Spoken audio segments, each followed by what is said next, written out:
Giữa lúc đại dịch Covid-19 đang dầu sôi lửa bỏng, thứ mà công chúng toàn thế giới đều mong chờ chỉ là một câu trả lời minh bạch và rõ ràng rằng dịch bệnh chết người này từ đâu mà ra. Ấy vậy mà cái tên bị réo gọi nhiều nhất là Trung Quốc thì vẫn kiên quyết giữ im lặng, thậm chí là yêu cầu thế giới phải ngừng điều tra về nguồn gốc Covid-19. Và đồng minh thân cận, cơ quan có chung tiếng nói với Trung Quốc về vấn đề này là WHO, trước đây đã nhiều lần đồng ý với quan điểm của Bắc Kinh và nói các nước không nên nhắm đến Trung Quốc về cáo buộc này nữa.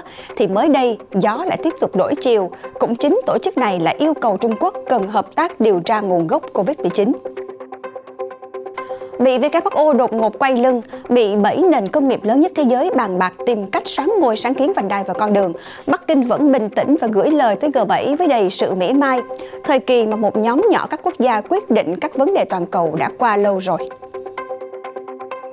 Quay lại với Nga và Mỹ, trong khi Tổng thống Putin có bước xuống thang căng thẳng khi nhận định rằng đối thoại với ông Joe Biden có thể sẽ không vô ích, thì Tổng thống Mỹ lại gay gắt tố ông Putin chuyên quyền và nước Nga nhìn vậy mà không phải vậy. Đất nước này có thể yếu kém hơn những gì được thể hiện ra ngoài. Tại Trung Đông, Israel có tân thủ tướng chấm dứt 12 năm cầm quyền của ông Benjamin Netanyahu. Các thông tin đáng chú ý khác, Thái Lan phủ nhận thông tin chặn xuất khẩu vaccine COVID-19 AstraZeneca. Phát hiện sao nhấp nháy đầu tiên ở gần tâm dải ngân hà. NASA bắt tay vào lắp tên lửa đầu tiên trong hệ thống phóng không gian SLS. Đây là FBNC Thế giới hôm nay ngày đầu tuần. Xin kính chào quý vị. Thưa quý vị, trong một động thái khác thường hiếm thấy, vừa qua Tổng Giám đốc Tổ chức Y tế Thế giới WHO Tedros Ghebreyesus trả lời phóng viên sau cuộc họp trực tuyến với các lãnh đạo G7 rằng G7 đã thảo luận về nguồn gốc Covid-19 và kêu gọi Trung Quốc hợp tác để tìm ra khởi nguồn của loại virus này. Theo ông, G7 cần sự hợp tác từ phía Trung Quốc, cần sự minh bạch để hiểu, biết hoặc tìm ra nguồn gốc của loại virus này sau khi báo cáo cho thấy có những khó khăn về chia sẻ dữ liệu, đặc biệt là dữ liệu thô từ phía Trung Quốc.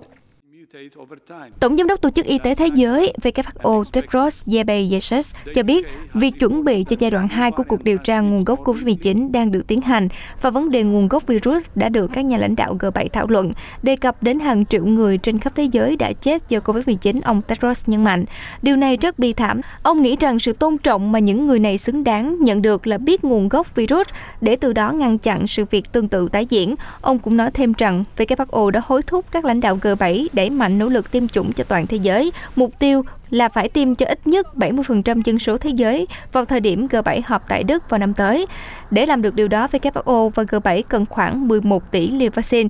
Nguồn gốc COVID-19 vẫn còn là bí ẩn sau hơn một năm rưỡi những ca nhiễm đầu tiên được báo cáo ở thành phố Vũ Hán, Trung Quốc.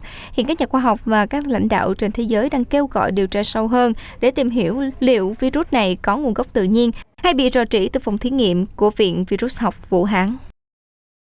Vào ngày 13 tháng 6, trong bối cảnh nhóm 7 nước công nghiệp hàng đầu thế giới đang tìm kiếm một vị thế thống nhất trước Bắc Kinh, đặc biệt là tìm cách thay thế sáng kiến vành đai và con đường, mới đây Trung Quốc đã gửi cảnh báo đến các nhà lãnh đạo G7 rằng thời kỳ một nhóm nhỏ quốc gia quyết định vận mệnh của thế giới đã không còn.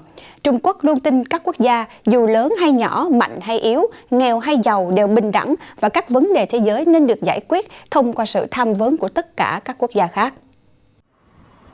Đứng trước thông tin G7 đang tìm kiếm một vị thế thống nhất trước Bắc Kinh, mới đây người phát ngôn của Đại sứ quán Trung Quốc ở London thẳng thắn, thời kỳ một nhóm nhỏ các quốc gia quyết định các vấn đề toàn cầu đã qua lâu rồi. Chúng tôi luôn tin rằng các quốc gia dù lớn hay nhỏ, mạnh hay yếu, nghèo hay giàu đều bình đẳng và các vấn đề thế giới nên được giải quyết thông qua sự tham vấn của tất cả các quốc gia. Sự xuất hiện trở lại của Trung Quốc với tư cách là cường quốc toàn cầu hàng đầu được coi là một trong những sự kiện chính trị quan trọng nhất trong thời gian gần đây, kể từ khi Liên Xô sụp đổ vào năm 1991. Các nhà lãnh đạo của nhóm G7 đang họp tại Anh để tìm kiếm phản ứng thống nhất trước sự quyết đoán ngày càng tăng của Chủ tịch Tập Cận Bình sau sự trỗi dậy ngoạn mục về kinh tế và quân sự của Trung Quốc trong 40 năm qua. Các nhà lãnh đạo của G7 gồm Mỹ, Canada, Anh, Đức, Ý, Pháp và Nhật Bản muốn sử dụng hội nghị thượng đỉnh đang diễn ra ở vịnh Caribe thuộc Cornwall, Tây Nam nước Anh để cho thế giới thấy rằng các nền dân chủ giàu có nhất có thể cung cấp một giải pháp thay thế cho sự ảnh hưởng ngày càng tăng của Trung Quốc. G7 đang có kế hoạch cung cấp cho các quốc gia đang phát triển một kế hoạch cơ sở hạ tầng có thể cạnh tranh với sáng kiến vành đai và con đường trị giá hàng nghìn tỷ đô la Mỹ của Chủ tịch Trung Quốc Tập Cận Bình. Cũng tại hội nghị thượng đỉnh nhóm các nước công nghiệp phát triển hàng đầu thế giới G7, các nhà lãnh đạo liên tục đưa ra những kế hoạch đầy tham vọng. Một trong số đó là ý kiến của Thủ tướng Đức Angela Merkel khi bà mong muốn G7 có thể đưa ra những dự án cơ sở hạ tầng đầu tiên tại các nước đang phát triển trong năm 2022. Ngoài ra, 7 nền kinh tế lớn của thế giới đã báo hiệu mong muốn xây dựng một đối thủ của sáng kiến vành đai và con đường, trị giá hàng tỷ đô la. Chuyển sang một số thông tin về quan hệ Mỹ-Nga.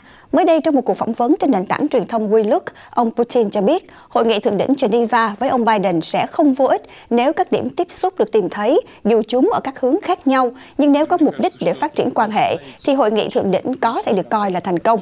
Trước đó, nhà lãnh đạo Nga cho biết các chủ đề chính của cuộc hội đàm tại Geneva sẽ là sinh thái, an ninh chiến lược và xung đột khu vực. Hai nhà lãnh đạo sẽ gặp nhau vào ngày 16 tháng 6 tại biệt thự Villa Lagrange ở Thụy Sĩ. Trước đó, giới chức Nga nhận định rằng họ không quá kỳ vọng vào kết quả của cuộc hội đàm thượng đỉnh giữa hai siêu cường quân sự hàng đầu thế giới này. Ở chiều ngược lại, tại hội nghị thượng đỉnh G7 diễn ra hôm 13 tháng 6, Tổng thống Mỹ Joe Biden thừa nhận mối quan hệ giữa nước này với Nga đang ở mức thấp nhất trong nhiều năm, đồng thời nói thêm rằng Tổng thống Nga Vladimir Putin là người chuyên quyền và cho rằng Nga có thể yếu kém hơn so với những gì đang thể hiện ra bên ngoài cho thế giới thấy. Trong hội nghị thượng đỉnh diễn ra vào hôm 13 tháng 6, ông Biden cho biết mối quan hệ Mỹ-Nga đang ở mức rất thấp và cho rằng chính quyền của một người chuyên quyền như ông Putin có thể yếu kém hơn so với vẻ ngoài. Sau khi được hỏi tại sao Tổng thống Putin vẫn không thay đổi hành động của Nga bất chấp các lệnh trừng phạt của phương Tây trong nhiều năm qua, Tổng thống Biden chỉ nói ngắn gọn vì ông ấy là Vladimir Putin. Ông Biden nhận định những người chuyên quyền thường có quyền lực rất lớn, họ không cần phải trả lời trước công chúng. Thực tế, nếu Mỹ tỏ ra tử tế, thì điều này vẫn sẽ không làm xoay chuyển được ông Putin. Ông lập luận rằng các nền dân chủ giàu có nhất hiện đang phải đối mặt với một cuộc cạnh tranh tồn tại với những nhà chuyên quyền, và điều này sẽ định nghĩa thế kỷ 21. Tổng thống Mỹ còn miêu tả nước Nga, quốc gia có nền kinh tế nhỏ hơn Mỹ 13 lần, là yếu kém hơn so với những gì mọi người có thể thấy. Ông Biden nhấn mạnh, Nga có những khó khăn riêng, chủ yếu là những ảnh hưởng của đại dịch COVID-19 và áp lực từ Mỹ, châu Âu đối với nền kinh tế của họ, cũng như những hành động của nước này ở Trung Đông. Nga đã tham gia vào các hoạt động mà Mỹ tin là trái với các chuẩn mực quốc tế. Còn tại khu vực Trung Đông vào ngày 13 tháng 6, Quốc hội Israel đã phê chuẩn chính phủ liên minh mới do lãnh đạo đảng Yamina Naftali Bennett dẫn dắt. Sau cuộc bỏ phiếu với kết quả 60 phiếu thuận và 59 phiếu chống, chỉ có một phiếu trắng, thì tân Thủ tướng Israel Bennett đã tuyên thệ nhậm chức ngay sau đó, chấm dứt 12 năm nắm quyền của cựu Thủ tướng Benjamin Netanyahu. Phát biểu trước Quốc hội, ông Bennett, 49 tuổi, khẳng định chính phủ liên minh của ông đại diện cho toàn thể Israel. Ông cho rằng sau 4 cuộc bầu cử chỉ trong chưa đầy 2 năm, Israel đã rơi vào đống lửa của hận thù và giao tranh. Chúng ta đang bắt đầu những ngày của sự khởi đầu trở lại. Tôi không cường điệu những khó khăn để thành lập một chính phủ đoàn kết đã bị đẩy lùi về phía sau. Và bây giờ chúng ta sẽ cùng nhau hành động, hợp tác và có trách nhiệm để hàn gắn những rạn nứt giữa người dân, đồng thời phải tìm cách tháo gỡ vướng mắc, đưa đất nước trở lại đúng hướng sau một thời gian tê liệt và xung đột. Tại thủ đô Tel Aviv, hàng nghìn người đã đổ ra đường ăn mừng kết quả bỏ phiếu của Quốc hội. Chính phủ của tân Thủ tướng Bennett đang lên kế hoạch tránh các tác động sâu rộng về các điểm nóng quốc tế như chính sách của người Palestine và thay vào đó là tập trung cải cách các vấn đề trong nước. Và cũng trong ngày 13 tháng 6, sau nhiều cáo buộc, Thái Lan đang giữ vaccine cho riêng mình, gây gián đoạn nguồn cung tại thị trường Đông Nam Á.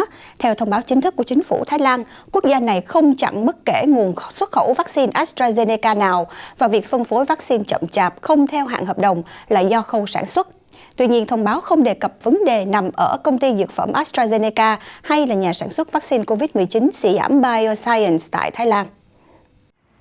Thông báo của chính phủ Thái Lan được đưa ra chỉ vài ngày sau hôm 11 tháng 6. Đài Loan cáo buộc Thái Lan hạn chế xuất khẩu vaccine COVID-19 và ưu tiên sử dụng trong nước, khiến việc giao hàng 10 triệu liều vaccine AstraZeneca cho khu vực này không thể triển khai theo đúng hạn hợp đồng với nhà sản xuất. Trước đó, Philippines cũng thông báo với công ty AstraZeneca về sự chậm trễ giao hàng vaccine trong tháng này do nhà máy tại Thái Lan không đủ năng lực sản xuất. Kế hoạch phân phối 200 triệu liều vaccine của AstraZeneca ở Đông Nam Á hiện lệ thuộc vào công ty Siam Bioscience của Thái Lan. Hồi tháng 1 vừa qua, Siam Bioscience khẳng định có thể đạt mục tiêu của AstraZeneca với năng lực sản xuất từ 15 đến 20 triệu liều vaccine mỗi tháng. Vào hôm Chủ nhật 13 tháng 6 tại quảng trường Thánh Peter, Đức Giáo hoàng Francis đã cầu nguyện cho người dân vùng Tigray của Ethiopia bị ảnh hưởng bởi nạn đói kém và kêu gọi chấm dứt tình trạng cưỡng bức lao động trẻ em trên thế giới. Tại buổi cầu nguyện hàng tuần ở quảng trường Thánh Peter, Đức Giáo hoàng cho biết: Tôi đặc biệt đồng cảm với người dân vùng Tigray của Ethiopia, nơi đang phải chịu đựng một cuộc khủng hoảng nhân đạo nghiêm trọng và khiến những người nghèo nhất phải chịu nạn đói. Giao tranh kể từ tháng 11 giữa chính phủ Ethiopia và Mặt trận Giải phóng Nhân dân Tigray TPLF đã khiến cho hơn 2 triệu người phải di tản. Đến nay vẫn chưa bên nào chịu nhận lỗi và liên tục đổ lỗi cho nhau. Hiện nay có hơn 350.000 người trong số gần 6 triệu người của Tigray đang sống trong điều kiện đói kém. Sau khi cầu nguyện, Đức Giáo hoàng cũng kêu gọi các nhà lãnh đạo toàn cầu chấm dứt lao động trẻ em. Theo lời Đức Giáo hoàng thì đây là một thảm kịch. Ông nhấn mạnh thế giới không thể nhắm mắt làm ngơ trước việc trẻ em bị bóc lột, bị tước đoạt quyền vui chơi, học tập và ước mơ. Tổ chức Lao động Quốc tế ILO và Quỹ Nhi đồng Liên Hợp Quốc Quốc tế UNICEF cho biết số lượng lao động trẻ em đã tăng lên 160 triệu người từ 152 triệu người vào năm 2016, trong đó mức tăng mạnh nhất ở châu Phi do gia tăng dân số, khủng hoảng và nghèo đói. Sau đây là một số thông tin về không gian. Thưa quý vị, theo CNN, các nhà thiên văn học vừa tìm thấy một ngôi sao nhấp nháy với kích thước khổng lồ gấp 100 lần so với mặt trời ở khu vực gần trung tâm dải ngân hà. Thông qua các kính viễn vọng, các nhà nghiên cứu phát hiện chỉ trong vòng vài trăm ngày, ngôi sao này mờ đi đến 97% trước khi tỏa sáng như ban đầu. Họ đặt tên cho nó là VVVWIT-08, nằm cách địa cầu hơn 25.000 năm ánh sáng. Theo tiến sĩ Leigh Smythe, đang công tác tại Đại học Cambridge, Anh, ngôi sao nhấp nháy với kích thước khổng lồ xuất hiện theo kiểu từ trên trời rơi xuống. Nó bắt đầu mờ đi vào năm 2012 và gần như biến mất vào tháng 4 cùng năm trước, khi khôi phục ánh sáng ban đầu trong vòng 100 ngày kế tiếp. Các nhà thiên văn học đã chú ý đến sự tồn tại bí ẩn của ngôi sao trên trong lúc rà soát dữ liệu do kính viễn vọng Vista thu thập về dải ngân hà. Đây là đài thiên văn của Tổ chức Nghiên cứu Vũ trụ châu Âu tại Nam bán cầu ESO đặt tại Chile. Vì đối tượng tọa lạc trong khu vực chen chúc nhiều sao của dải ngân hà, các nhà nghiên cứu cho rằng nhiều khả năng ngôi sao bị một hành tinh che mờ trong lúc di chuyển trên quỹ đạo và che chắn ánh sáng truyền đến ống kính của trái đất. Đây không phải là ngôi sao nhấp nháy duy nhất đã được nhân loại phát hiện. Dù nó là đại diện đầu tiên của dải ngân hà, một ngôi sao khổng lồ thuộc hệ Epsilon Aurigae thuộc chòm Ngự Phu luôn bị mờ khoảng 50% trong mỗi 27 năm. Một ngôi sao khác được đặt tên là TYC 25056721 cũng bị mờ đi mỗi 69 năm. Việc phát hiện một ứng viên mới nhất của nhóm sao nhấp nháy cho phép các nhà thiên văn có thể nghiên cứu sâu hơn về dòng sao này. Theo Reuters, cơ quan hàng không vũ trụ Mỹ NASA đã bắt đầu lắp ráp tên lửa đầu tiên trong hệ thống phóng không gian SLS. Đây là một phần của sứ mệnh đưa con người lên mặt trăng trong thập kỷ này. Vào thứ Sáu, các kỹ sư tại Trung tâm Vũ trụ Kennedy của Florida, Mỹ đã hoàn thành việc hạ thấp tầng lõi cao 65 mét ở giữa hai tên lửa đẩy nhỏ hơn. Đây là lần đầu tiên cả ba yếu tố chính của tên lửa cùng nằm trong cấu hình phóng. NASA dự định sẽ khởi động SLS trên chuyến bay đầu tiên của mình vào cuối năm nay.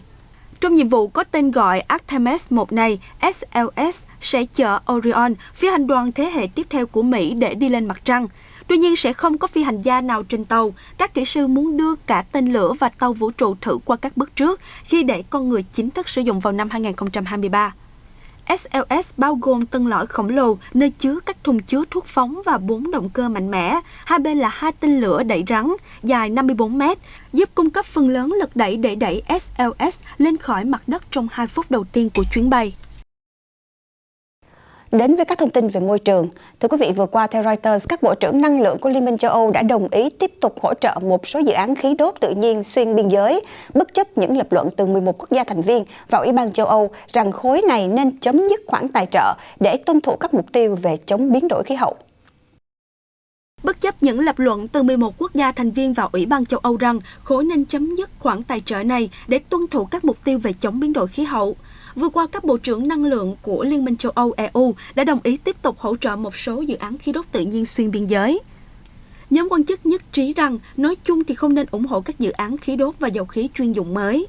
Tuy nhiên, những dự án ở các quốc đảo Malta và Cyprus được gắn nhãn dự án mang lợi ích chung BCI theo chính sách của TEN-E vẫn nên được hỗ trợ cho đến khi các quốc gia đó được kết nối hoàn toàn với mạng lưới khí đốt châu Âu.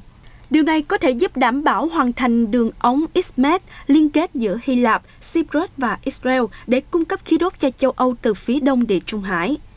Các bộ trưởng cũng nói rằng từ nay đến năm 2028 có thể sử dụng các biện pháp hỗ trợ cho việc chuyển đổi các đường ống dẫn khí đốt sang đường ống vận chuyển hydro. Những dự án đó có thể tiếp tục vận chuyển khí tự nhiên pha trộn với hydro cho đến năm 2030. Đức, Tây Ban Nha, Áo và Luxembourg không ủng hộ thỏa thuận trên. Hiện khối đang xây dựng bản nâng cấp cho các quy tắc này để đáp ứng các mục tiêu về chống biến đổi khí hậu. Vào tháng 12 năm 2020, Ủy ban châu Âu đã đề xuất một phiên bản mới, trong đó không bao gồm các cơ sở hạ tầng dầu khí chuyên dụng. Theo đài truyền hình quốc gia Thụy Sĩ SRF, mới đây trong một cuộc trưng cầu dân Ý để thông qua một dự luật mới để tăng mức thuế đối với nhiên liệu ô tô và vé máy bay để cắt giảm lượng khí thải carbon xuống một nửa mức của năm 1990 và năm 2030. Dự luật này được kỳ vọng sẽ giúp đất nước đạt được các mục tiêu trong thỏa thuận Paris về biến đổi khí hậu. Tuy nhiên, có vẻ kế hoạch này sẽ thất bại, trong khi có đến 51% cử tri đã bỏ phiếu chống lại dự luật mới này. Tại Thụy Sĩ, để giúp đất nước cắt giảm phát thải CO2 cũng như đạt được các mục tiêu trong thỏa thuận Paris về biến đổi khí hậu, chính phủ nước này đã tổ chức một cuộc trưng cầu dân Ý để thông qua luật tăng mức thuế đối với nhiên liệu ô tô và vé máy bay. Tuy nhiên, đã có 51% cử tri bỏ phiếu chống lại điều này. Những người phản đối cho rằng luật này sẽ làm tăng chi phí kinh doanh và không giúp ích gì cho môi trường, vì Thụy Sĩ chỉ có 0,1% lượng khí thải carbon trên toàn cầu. Đề xuất cấm thuốc trừ sâu nhân tạo và một đề xuất khác để cải thiện nước uống bằng cách chuyển hướng trợ cấp cho những nông dân không còn sử dụng hóa chất, đều bị 61% cử tri bác bỏ trong các cuộc trưng cầu dân Ý. Những người ủng hộ lập luận rằng thuốc trừ sâu có liên quan đến rủi ro sức khỏe, trong khi những người phản đối tuyên bố lệnh cấm thuốc trừ sâu sẽ khiến thực phẩm đắt hơn, mất việc làm cho các ngành chế biến thực phẩm Thụy Sĩ và phụ thuộc nhiều hơn vào nhập khẩu.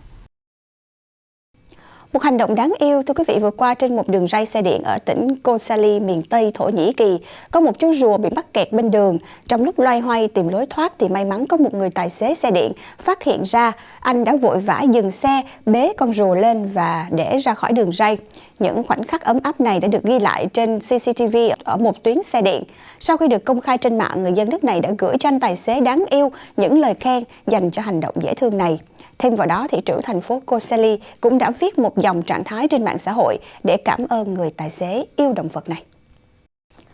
Trong 2 ngày thứ Bảy và Chủ nhật vừa qua tại New York, Mỹ đã có khoảng 2.500 chú chó tranh tài trong một ngày hội chó. Đây là cuộc thi thường niên lần thứ 145 dành cho các giống chó do Westminster Kennel Club tổ chức. Ngày hội Westminster Kennel Club năm nay có sự góp mặt của những chú chó nổi tiếng trên Instagram như Natty và Tilly Bud Taschen. Trong video, hai chú chó này vừa hoàn thành màn trình diễn với những bộ trang phục lộng lẫy, mũ tím, đeo ngọc trai tím, áo khoác màu hồng và xanh lá cây. Queen, một chú chó thuộc giống Chocho đã giành được giải Pets of Breed. Westminster Kennel Club Dog Show thường được tổ chức vào tháng 2 ở thành phố New York đã được chuyển từ địa điểm tổ chức lâu đời là Madison Square Garden đến một sự kiện ngoài trời tại Lyndhurst Estate, nguyên nhân là do đại dịch Covid-19. Do các giới hạn phòng chống dịch Covid-19 của bang New York, buổi biểu diễn của Westminster và các sự kiện xung quanh sẽ không mở cửa cho khán giả. Bản tin thế giới hôm nay xin được phép kết lại tại đây. Cảm ơn quý vị đã quan tâm theo dõi. Xin chào và hẹn gặp lại.